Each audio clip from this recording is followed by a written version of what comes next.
Hello everyone, how are you? I'm Ari Thurger and today I'm going to share a thought with you. More of a guideline rather than a criteria. The animistic model or paradigm applied to magic. Each spirituality, religion, mysticism, occultism has a belief system which is the foundations of such ideologies and creeds. And when applied to magic, if it is indeed applied to the work of magic, of course, it usually follows a method, a specific model that fits into the belief system.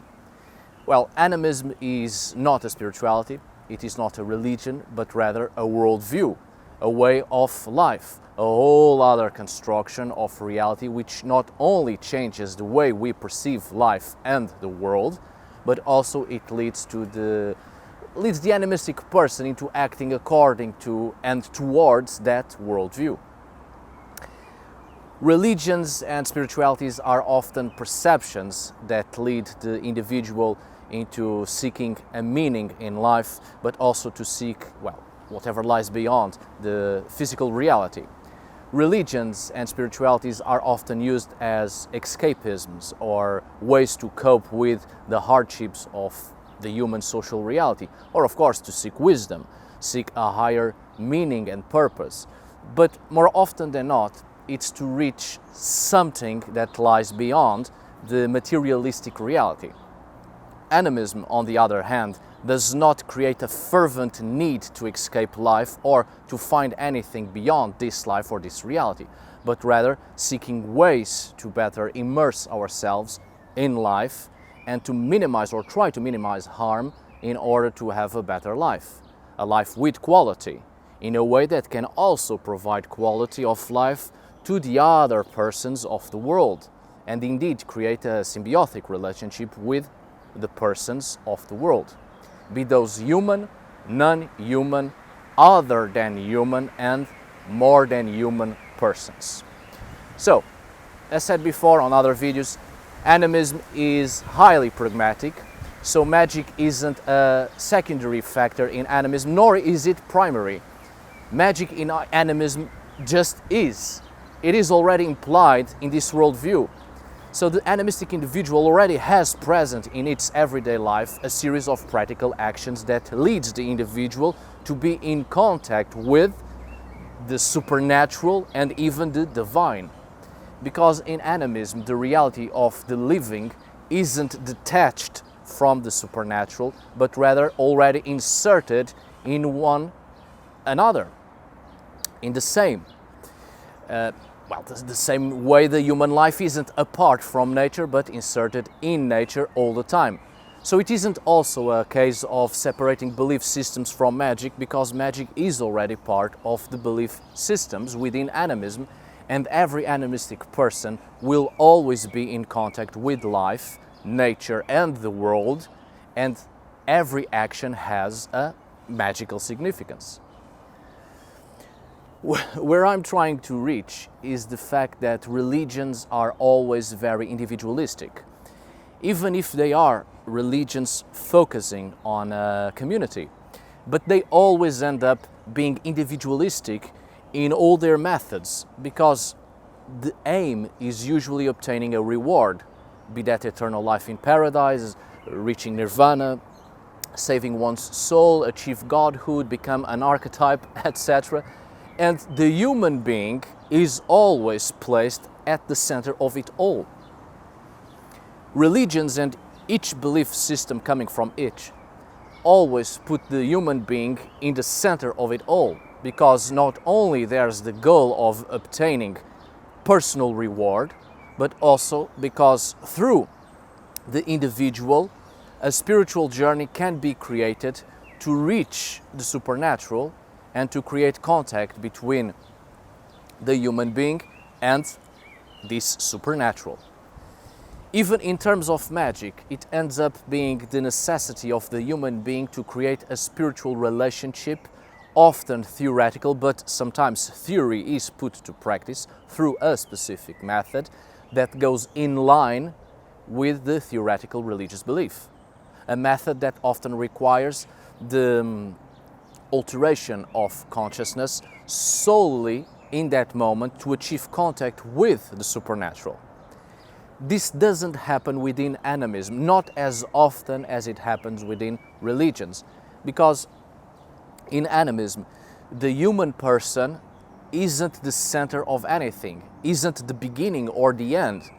In fact, there's no center at all, and neither a beginning nor an end, but life is seen as a cyclical process, more like a circle rather than a straight line. Nothing is the center and nothing is above or below anything. What has come will come again. The main belief in animism, its very basis, is that the world is populated with persons and the great majority are not human persons. There's no clear separation between supernatural and the natural, nor is there a clear separation between the visible and the invisible populations of the world. It's just a totality of existence, and every person is already inserted in it, and each person shares space with a variety of persons, including persons deemed to be divine. They are not divine in the sense we often put as deities within an hierarchical structure, but rather persons, with tremendous power surely, but persons nonetheless, which exist in the world, within the world.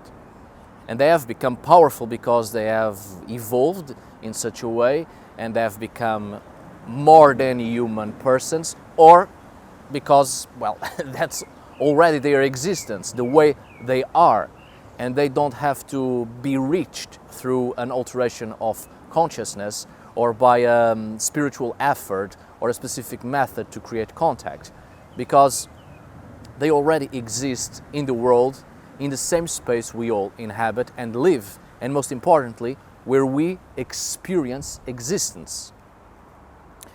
So, since the 19th century, there's been a resurging of alternative belief systems and many constructions and reconstructions of ancient faiths as well. There are a ton of neo-paganisms, but also occultic beliefs and mysticisms. However, this resurgence of faiths came in a time when the human society was only predisposed to follow the same religious pattern as before. That is, following the belief systems and the structural faiths of Abrahamic and non-Abrahamic religions, which in the Western world have greatly repressed native religions and belief systems. So, neo-paganisms, occultism, esotericism, mysticisms have not actually followed the animistic worldviews, not in their totality, and instead have shaped themselves to the familiar religious reality of Judaism, Christianity, Islam, Zoroastrianism, Hinduism, Buddhism, all sorts of religions and beliefs, very dualistic in their perceptions of the world, but also always aiming to achieve life elsewhere, out of this world, and above all to achieve personal reward as, well, a little candy given to the religious persons for behaving according to the canons of the religion and following its rules, always placing the human being at the very center of it all as the vessel with which the divine interacts with or from, as a reciprocal communication between human and divine, and no other person of the world beyond this privileged relationship between human and what is deemed to be the divine. So this sort of ideology was brought into neo-paganisms as well, and esotericisms, occultism, etc., even into modern witchcraft. People taking upon themselves the need to create a relationship with divinities and often neglecting everything else, including life and all that it encompasses, including all the other persons of the world.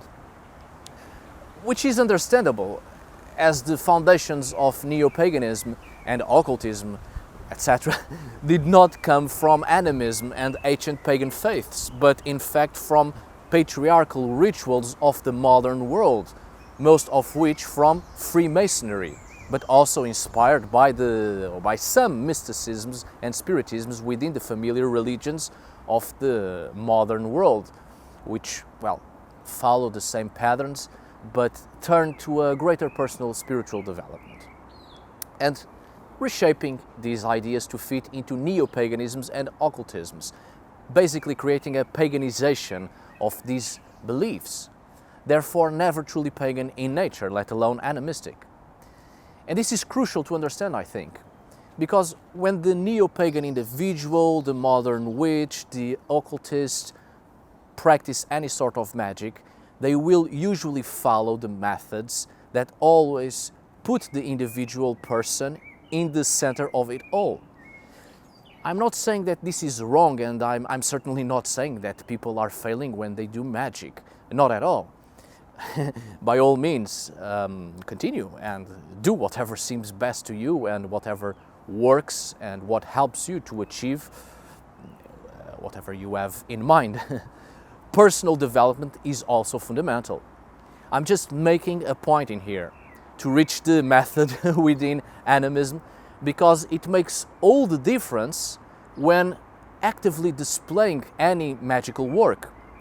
If we aim to reshape our minds and turn towards an animistic worldview again, everything changes, including the works of magic. Because within animism, the human person is not the center anymore. Is not the vessel or the container through which the supernatural contacts with or manifests itself from. And that's precisely where I want to reach.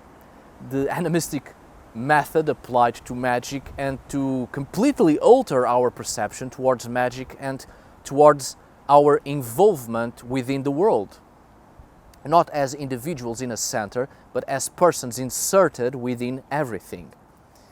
And no longer the need to alter consciousness in specific moments, because the consciousness is already altered when it embraces this worldview. So specific methods are not applied because the animistic individual does not have the need to strictly follow a religious conception and adapt methods of magic that follow that same religious conception. Rather, the animistic person or the individual is spontaneously doing magic without having to apply any specific method, because the animistic individual is not apart from the supernatural and doesn't need a method to contact with the divine, because the animistic individual is already within everything that exists. So its actions are already towards the persons of the world we often label deities and supernatural entities in general.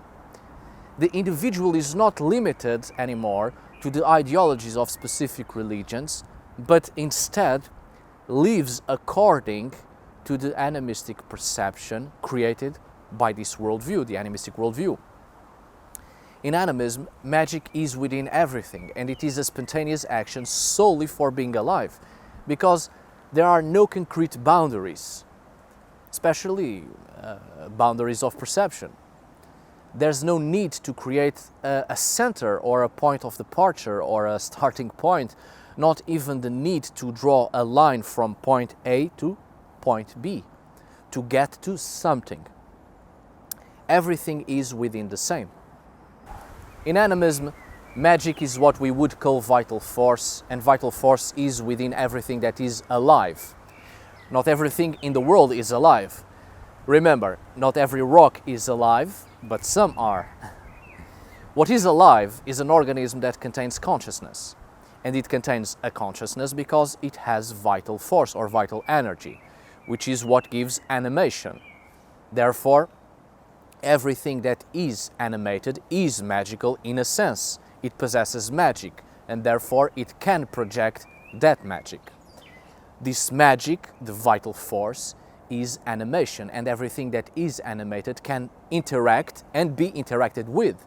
And that interaction is the display of vital force, display of magic. It is the display of manifestation. Therefore, every interaction is the exchange of magic. So, in animism, there is the belief in the universal animation of nature as a notion of the existence of a fraction of, let's call it, spirit in the whole natural world, which can animate everything that exists. in the natural world. And for this very reason, almost everything in nature has animation. Therefore, it has life and a consciousness. As such, the whole notion of manifesting magic is pragmatic, since it is not only the belief in entities external to the human psyche, which can be elves, fae folk, trolls, elementals, etc., but it is also a paradigm that understands that some stones, minerals, herbs, plants and trees, etc. can contain animation and certainly contain a vital force. And this is the animistic way. A specific matter can have animation or a fragment of an entity becoming an entity in itself and can be used in a practice with the aim of using this entity for a specific purpose in a specific environment. Places are seen as endowed with spirit or animation, having a specific and unique entity residing in some natural landmark, and in trees and mountains and the seas, of course, and rivers can eventually reach the status of divinity as well from the moment a long-standing cult is established to the entity of place. Then the animistic individual can either manipulate or, more often than not, come to terms with the specific entity of place, plant, tree, mountain, stone, etc. And it is from this direct interaction to obtain a concrete visible result that in one way or another it brings a benefit. Each entity has its own personality, so there is no specific method, as the entire interaction will always be different depending on the entity. And in fact, the animistic individual is in constant experimentation. Magic in animism is an experimental act, often, as has been said before, in an attempt to manipulate entities or, more often than not, through conversation, bargaining and reasoning, reaching a mutual agreement that is beneficial to both parties. There are spirits within the climatic phenomena, consciousness inhabiting the rains and winds, animation in some stones and minerals, memory in herbs and plants, life all around us. For this very reason, human beings themselves are seen as entities also fundamental in the interaction with the natural world, entities possessors of magic, or in other words, possessors of vital force or vital energy which animates the human person. And human beings themselves, being entities endowed with animation, can and end up in a form of worship as well, some of which can even or may become ancestors, many sometimes also being liable to be divinized under some kind of immortalization created by the community of human persons, of course. In the most basic sense, life is composed by persons, many of which live in communities with their own cultures, their own traditions and customs. And so it is a constant interaction with these persons and these communities of persons. That interaction is the exchange of vital force or vital energy. That is manifestation of magic. As said before, it's never static, doesn't follow theoretical considerations, there's no specific method. There's just interaction through practical action and experiencing.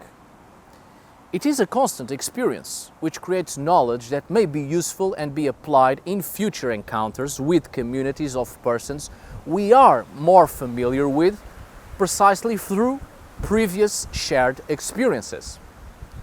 Thus, the main point within animism in relation to a magical display is to establish that the world is an intricate web of visible and invisible beings relating with one another all the time.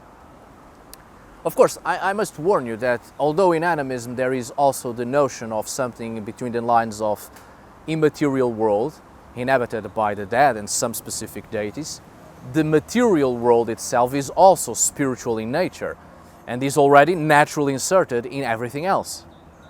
And in fact, the amount of human persons in existence occupies a small space in all existence, and that space is lived and experienced and shared with an infinite number of beings, again, let's say, in a web that creates a constant connection between all beings. So the human society, or better still, the community of human persons is never something apart from anything. Therefore, all magical work consists of trying to understand the interrelationships of all beings and to know exactly where to direct our actions and our efforts. Observation, find a meaning, act in accordance with that meaning, experiment by putting into practice the method that will suit that specific moment and that momentary event, what is required. And so through this constant interaction, we receive knowledge that can be applied in other situations or not. It depends a lot on the countless and often unpredictable manifestations that result from the constant interaction between the entities that inhabit this web that connects everything. The animistic model or method to do magic is not a method at all, but a constant experimentation that requires the human person to directly interact, live, experience, be in there, be in contact, observe and participate in the experience of life in order to obtain a meaning and ultimately to obtain an understanding. Therefore, this animistic understanding has a direct impact on the way in which the person deals with the elements employed in the magical practices. The idea of a vital force or vital energy becomes the strong point within animism.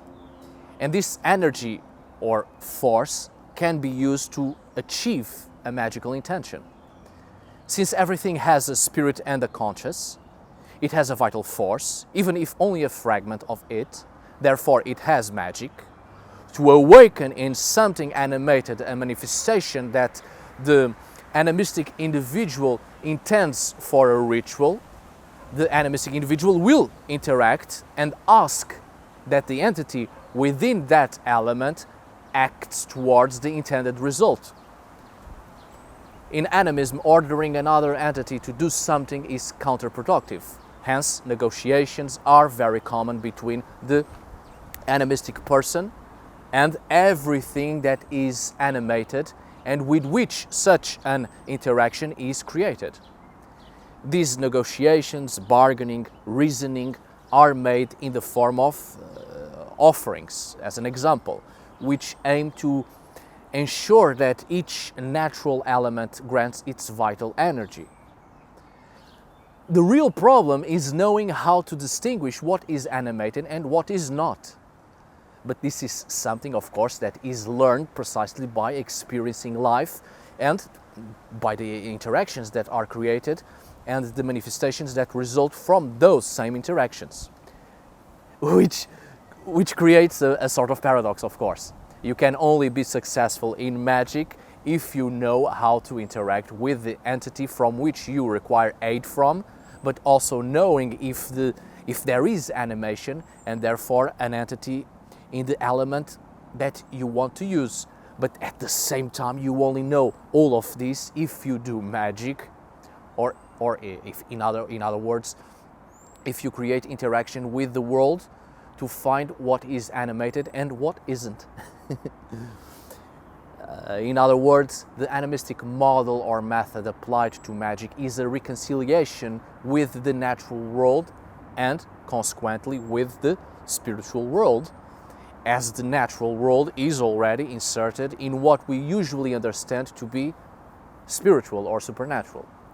It is a method without method, which instead of requiring that the human person stands out and apart from nature, and that the practitioner of magic subjugates the world to its will, instead it reconciles human beings with nature, placing the human beings as part of nature, harmonizing them with the world as part of an intricate and delicate cyclical balance. To get something from the world, it is necessary to be inserted in it, take care of it, and be connected to each community of persons within the world, within the cyclical experience of life. Right, my dear friends, I hope you have enjoyed this video. I hope it was useful in some way. Thank you so much for watching. See you on the next video. And as always, tack för idag. Thanks for today. Obrigado por hoje.